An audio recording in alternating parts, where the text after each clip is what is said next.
Ray Dalio est le fondateur du hedge fund Bridgewater Associates et il est à la tête d'une fortune personnelle estimée à 20 milliards de dollars.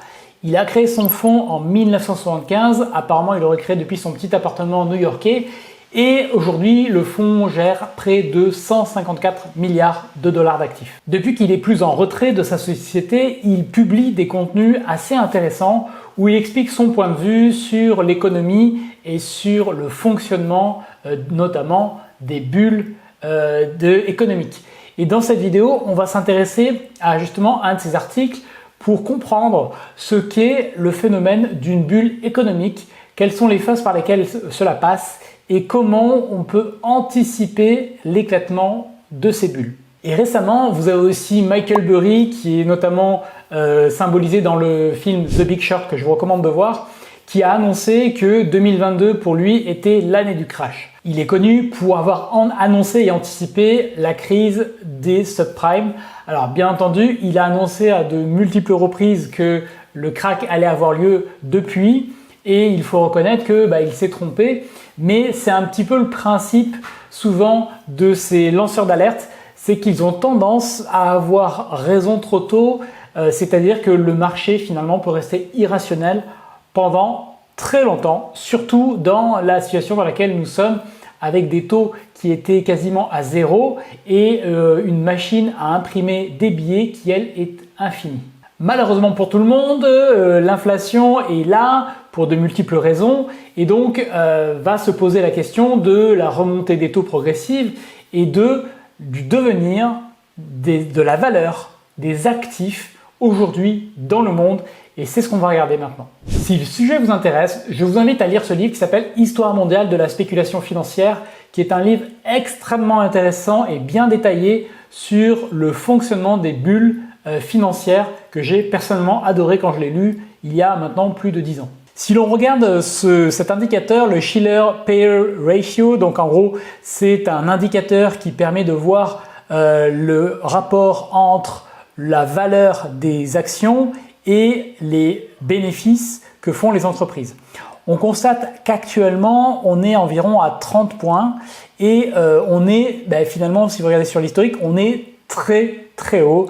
On est au niveau de la crise de 1929 et nous étions jusqu'à pas si longtemps que ça, c'est-à-dire en début d'année, plus haut que ce point-là, quasiment au niveau de la crise des années 2000.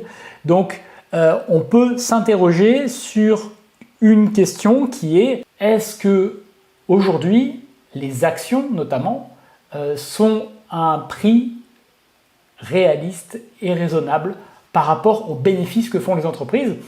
Et quand on voit cet indicateur, la réponse est non. Mais alors, qu'est-ce qui fait que précisément on peut qualifier une situation de bulle? Il est facile de crier à la bulle, à la bulle, à la bulle. Il y a des personnes dont c'est la profession, on dirait, et qui passent leur vie à dénoncer les bulles et les excès.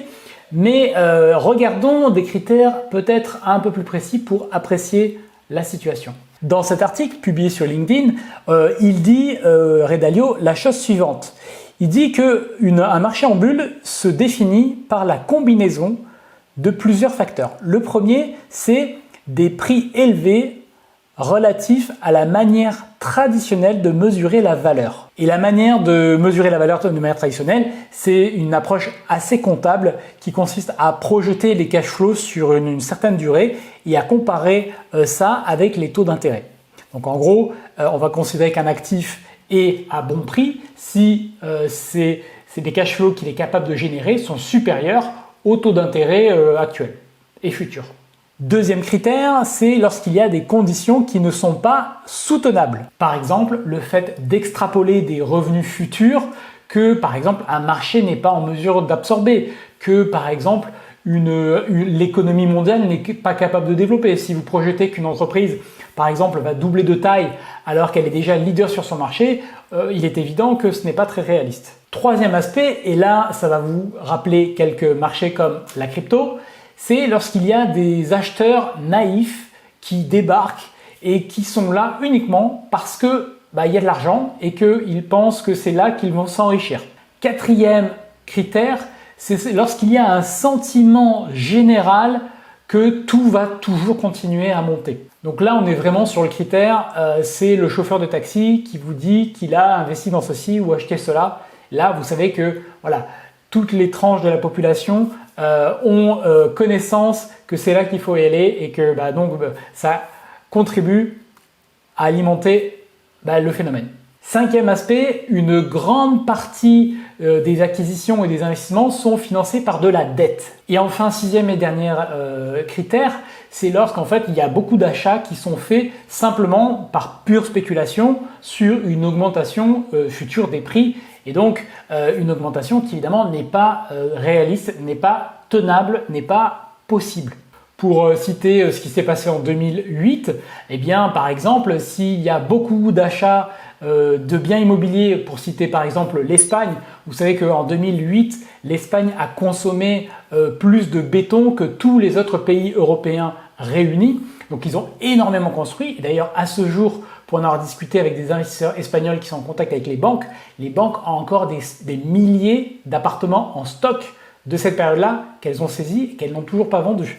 Donc, si on prend un marché comme ça où les gens s'endettent massivement pour construire des biens, donc dans l'absolu, pourquoi pas? Mais ce que dit ce dernier critère, c'est si jamais ils le font et qu'ils créent finalement une offre que le marché ne peut pas absorber, il y a beaucoup trop d'appartements construits par rapport à la taille du marché, eh bien là, c'est un critère supplémentaire pour Ray Dalio. Un peu plus loin dans l'article, on voit la jauge pour évaluer si un marché est en bulle et on voit par exemple ce qui s'est passé en 1920 avec le haut de la bulle 100% en 1929 qui est retombé quasiment à 0% en 2 ans plus tard. En 1990, il s'est passé un phénomène similaire et aujourd'hui, d'après ce graphique, le marché action US serait surestimé d'environ 40% d'après cette jauge. Ce qui est intéressant, c'est que dans la suite de son article, il va prendre les 6 critères et appliquer cela au marché des actions américaines. Donc, on va le faire rapidement. On voit que sur le premier critère, sur est-ce que c'est cher par rapport à la manière traditionnelle de mesurer, on voit que oui, on est quand même ici à 60%. Donc, on est élevé et ça confirme ce qu'on a vu juste avant. Sur le deuxième critère, donc est-ce que les prix sont tenables, là on voit aussi que on est encore très élevé et donc ce n'est pas tenable dans la durée de rester à des niveaux aussi hauts. Alors une des grosses différences avec notamment la bulle des années 90, c'est qu'aujourd'hui il y a un effet de levier financier qui est très important, comme le montre ce graphique. On reste encore à des niveaux qui sont difficilement comparables avec des situations précédentes. Alors avec Ray Dalio, ici vous avez une version finalement assez élaborée et documentée de son analyse de la situation, mais comme on l'a vu, un simple indicateur comme le Shiller, le PE ratio, va vous permettre d'estimer ce genre de choses et d'avoir une bonne appréciation. Alors, ce qu'il faut aussi avoir en tête, c'est que c'est extrêmement intéressant d'avoir ce genre de repères, mais que malgré tout, ça ne peut pas entièrement dicter votre conduite puisque le marché peut rester irrationnel bien plus longtemps que la logique le voudrait. Donc c'est évidemment une question de mesurer votre risque, votre exposition et la manière dont vous investissez. Il est évident que on peut considérer qu'il est plus risqué pour quelqu'un de rentrer maintenant et de mettre toutes ses économies d'un coup que il aurait pu le faire au creux de la crise par exemple en 2020. Malgré tout, ce n'est pas forcément une raison pour ne rien faire et attendre que le monde change et que tout devient pas cher, puisque ça n'arrivera probablement jamais et que de toute façon, si vous n'êtes pas préparé, le jour où ça arrive, vous serez dans la peur et la panique comme la plupart des gens et vous ne ferez rien. Dans ces moments-là, le sentiment général, c'est que tout fout le camp, tout va disparaître et que donc c'est la fin du monde. Et donc dans ces moments-là, il faut avoir le cœur bien accroché pour continuer ou voire même rentrer sur le marché à ce moment-là. Donc la meilleure des approches dans la finance traditionnelle et même dans la finance comportementale, ça va rester de faire ce qui s'appelle de l'achat programmé, donc c'est-à-dire d'investir régulièrement la même somme et finalement de ne pas trop se soucier de la valeur du marché, puisque c'est quelque chose qu'on ne peut pas anticiper. Évidemment, quand je dis ça, il y a toujours les précautions d'usage qui s'appliquent, de n'investir que de l'argent dont on n'a pas besoin, d'avoir un horizon d'investissement assez long et puis évidemment de choisir ce dans quoi on investit. Là, ce que je suis en train de vous décrire, c'est évidemment simplement pour améliorer votre culture financière. Après, vous déciderez en votre âme et conscience quoi acheter et comment le faire.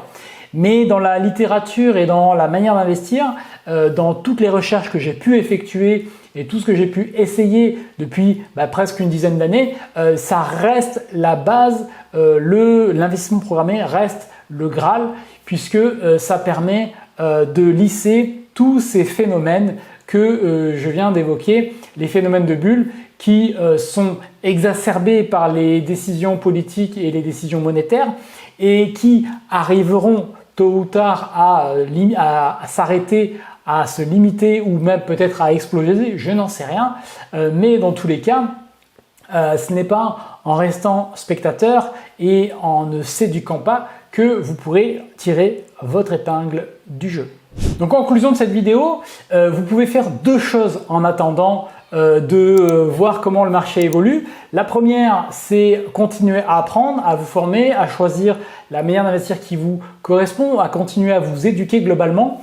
Et la deuxième, c'est préparer votre plan d'investissement, préparer la manière dont vous allez investir et probablement le mettre en place dès que possible, progressivement, quitte à investir régulièrement mais peu au départ au regard de la situation et à augmenter petit à petit la valeur de ce que vous investissez lorsque le marché baisse. C'est contre-intuitif, mais si vous avez l'éducation financière derrière pour le faire, vous vous enrichirez probablement plus que la moyenne des gens.